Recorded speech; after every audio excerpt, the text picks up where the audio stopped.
दुनिया युद्ध के मुहाने पर खड़ा है और सोचिए भारत में धर्म के नाम पर देश को पीछे ले जाया जा रहा है। ट्रंप ने वेनेजुएला के राष्ट्रपति को उठा लिया, अब वो ग्रीनलैंड पर हमला करने जा रहे हैं। ट्रंप कह रहा है कि मैं ईरान पर भी हमला करूंगा, लेकिन सच्चाई यह है कि ईरान जो है वो मजबूती से लड़ रहा है। अब ईरान नहीं रहा, ईरान को दरअसल चीन और रसिया चला रहा है। तो इस समय दुनिया में पावर सेंटर्स की 3 धुरी है, रसिया, चीन और अमेरिका। अभी भी अमेरिका सबसे बड़ा ताकतवर देश है, इसमें कोई दो मत नहीं है। लेकिन जब रूस और चीन एक साथ आ जाता है तो वो डेडली कॉम्बिनेशन होता है। लेकिन कोई भी होशियार देश सीधे युद्ध में नहीं जाएगा, वो प्रॉक्सी वॉर लड़ता है। लेकिन मुझे लगता है कि ट्रंप, पुतिन और शी जिनपिंग तीनों एक साथ मिले हुए हैं और ये तीनों अपने आसपास के देशों पर कब्जा करना चाहते हैं। इस वीडियो में मैं डिटेल से बताऊंगा कि कैसे अमेरिका अब ग्रीनलैंड पर कब्जा चाहता है, वहीं अमेरिका ने लगभग रूस को खुली छूट दे दी है कि आप यूक्रेन पर कब्जा कर लो। वहीं शी जिनपिंग, चीन जो है उसकी नज़र ताइवान पर है, जापान पर है। ये तीनों मिलकर दुनिया के मार्केट पर कब्जा करना चाहते हैं। ऐसे में भारत का क्या? भारत अभी भी चौथी दुनिया की सबसे ताकतवर देश है, इसमें कोई दो राय नहीं है। लेकिन ज़रूरत है कि अब आधुनिक तकनीक के ज़माने में आप कब तक दूसरे के हथियारों पर सरवाइव करेंगे। भारत सरकार की खबर आ रही है कि वो फिर से लगभग 110 के करीब राफेल F-5 जो है वो फ्रांस से खरीदेंगे। लेकिन हम राफेल क्यों नहीं बना सकते हैं, ये बड़ा सवाल है। भारत की जो अभी शाख है, जो प्रतिष्ठा है, वो भारत की सेना की वजह से है। हमारी सेना का अदम्य शौर्य और साहस जो है हमें दुनिया में चौथी सबसे बड़ी ताकत साबित करता है। अमेरिका, रूस और चीन के बाद भारत चौथी सबसे ताकतवर देश है और इसकी सिर्फ और सिर्फ एक वजह है हमारी सेना की ताकत, शौर्य और क्षमता। मुझे लगता है भारत को सेना को और ज़्यादा तकनीक के मामले में ताकत देनी चाहिए।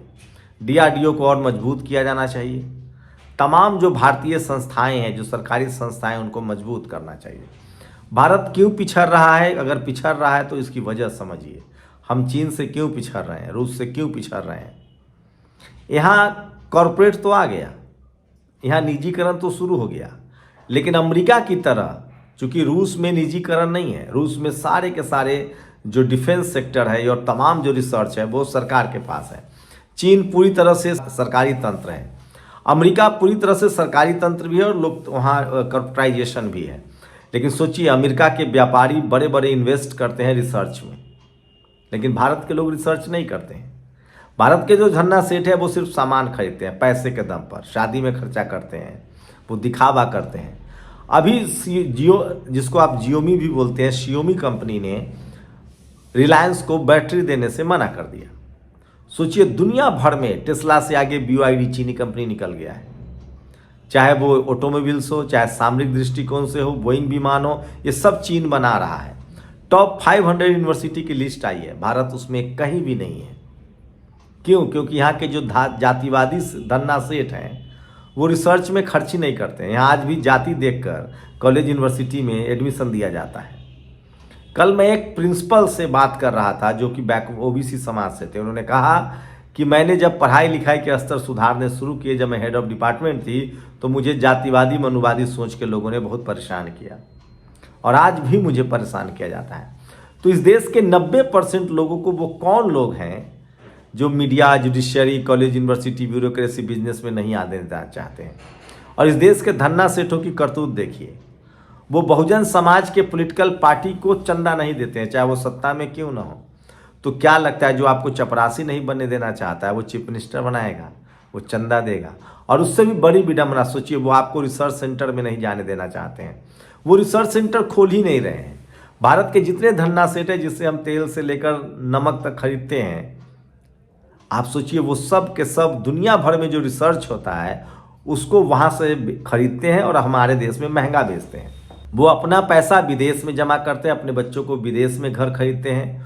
वो यहाँ पर समय समय पर सिर्फ धार्मिक आयोजन में थोड़ा बहुत चंदा दे देते हैं, लेकिन वो नहीं चाहते हैं कि इस देश में रिसर्च बढ़े, इस देश में लोगों को बराबरी का मौका मिले, नहीं तो उनको चैलेंज हो जाएगा। दुनिया भर में रिसर्च होता है। चीन से बैटरी खरीदेंगे, पंखा खरीदेंगे, गीजर खरीदेंगे, फ्रिज खरीदेंगे, एसी खरीदेंगे और अपनी कंपनी का ठप्पा मारकर यहाँ महंगा बेचेंगे। वो अपने बच्चों को विदेश के कॉलेज यूनिवर्सिटी में पढ़ाना चाहते हैं। वो कॉलेज यूनिवर्सिटी पर इन्वेस्ट नहीं करते हैं, वो उन्हीं आधारभूत संरचनाओं में इन्वेस्ट करते हैं। वो तेल बेचेंगे, प्याज बेचेंगे, लहसुन बेचेंगे, बिजली बेचेंगे, लेकिन उसमें कोई नई तकनीक नहीं खोलेंगे। वो गाड़ी की कंपनी बना लेंगे, विदेश में जो रिसर्च होगा पैसा उसके पास जाता है जो रिसर्च करता है, जो उसको पेटेंट करवाता है। तो भारत के धन्ना सेठों की ये स्थिति है। और भारत में चलता क्या है? सिर्फ और सिर्फ जातिवाद।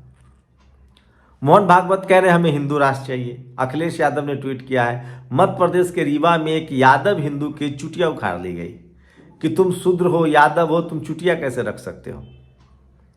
सबरीमाला मंदिर में पुजारी चोरी करता है, लेकिन वहाँ कोई गैर ब्राह्मण पुजारी नहीं हो सकता है, चाहे सबरीमाला हो, चाहे तिरुपति हो, चाहे अयोध्या हो, चाहे काशी विश्वनाथ हो।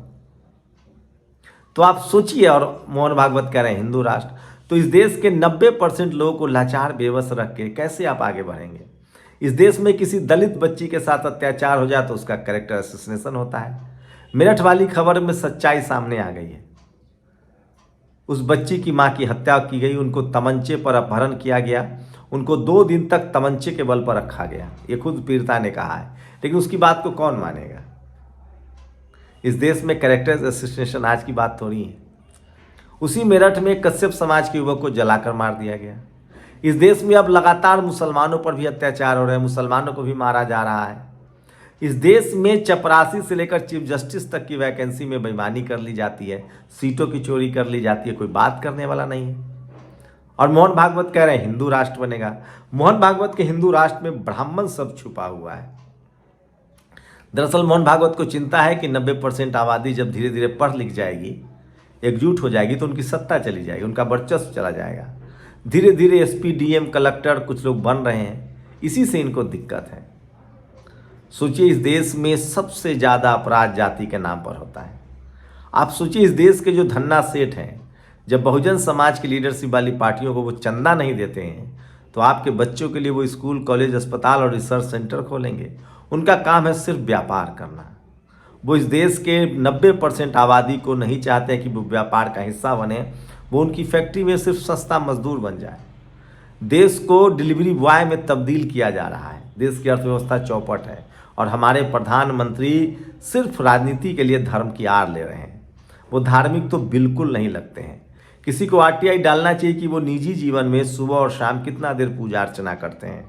मुझे लगता है वो सिर्फ ये सब वोट के लिए कर रहे हैं। वो मस्जिद भी जाते हैं, गुरुद्वारे भी जाते हैं, गिरजाघर भी जाते हैं, वो हर जगह जाते हैं। उनको पता है कि यहाँ से हमको वोट मिलेगा। तो 365 दिन प्रधानमंत्री सिर्फ वोट के हिसाब से काम करते हैं। क्या हुआ मेक इन इंडिया का? देश की अर्थव्यवस्था का क्या हुआ? तमाम एक्सपर्ट बता रहे हैं कि हमारी अर्थव्यवस्था डूब रही है। सामूहिक दृष्टि से हम कोई नया बड़ा खेल नहीं कर पा रहे हैं। हमारे जो धन्ना सेठ हैं, वो जो वही पारंपरिक बिजनेस है, तेल बेचना, सब्जी बेचना, इलेक्ट्रिक बेचना, गाड़ी बेचना, लेकिन इन्वेंशन नहीं करेंगे। कोई नई खोज नहीं हो रही है भारत में, क्योंकि कोई यूनिवर्सिटी में इन्वेस्ट ही नहीं हो रहा है, रिसर्च ही नहीं हो रहा है। 90% लोगों को स्कूल कॉलेज से बाहर रखा जा रहा है। अब तो सरकारी स्कूल कॉलेज बंद हो रहे हैं। अब तो लोग साक्षर भी नहीं होंगे, रिसर्चर की तो बात दूर कर दीजिए। आईआईटी, आईआईएम खोलने की जिम्मेदारी थी, वो नहीं खुल रहे हैं। हर जिला में आईआईटी, आईआईएम खुलना चाहिए था, रिसर्च सेंटर्स बनने चाहिए थे। तो इनको हिंदू राष्ट्र बनाना है।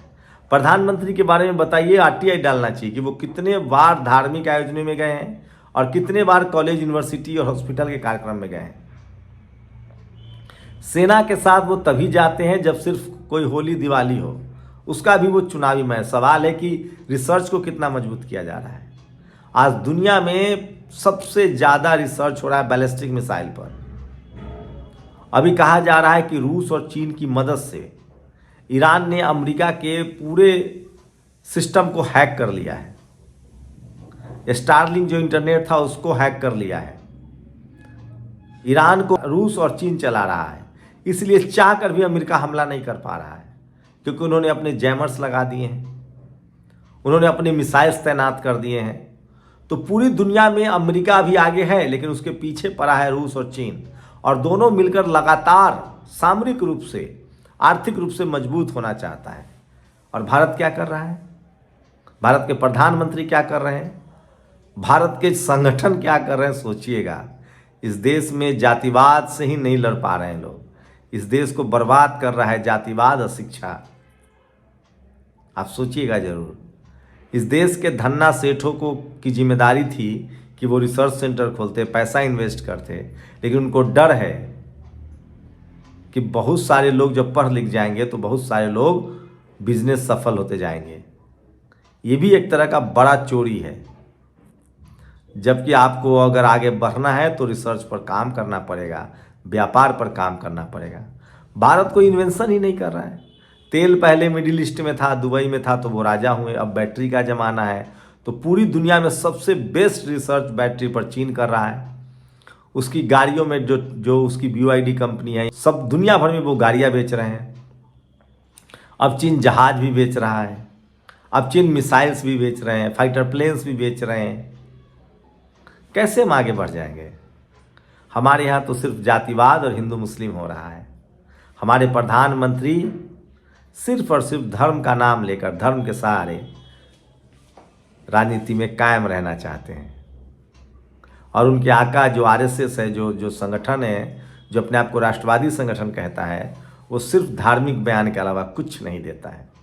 जब दुनिया 21वीं सदी में आधुनिक तकनीक का इस्तेमाल कर रही है, हमारे देश में धर्म के नाम पर और जाति के नाम पर लोगों का शोषण हो रहा है। सोचिएगा जरूर। शुक्रिया। दस्तक की आपसे गुजारिश है कि अगर इसको बचाना चाहते हैं तो नेशनल दस्तक को सब्सक्राइब करने के लिए रेड कलर के सब्सक्राइब बटन को दबाएं, फिर बेल आइकन की घंटी दबाएं। नेशनल दस्तक को बचाने के लिए बहुत जरूरी है कि हर खबर को शेयर करें, लाइक करें, कमेंट जरूर करें।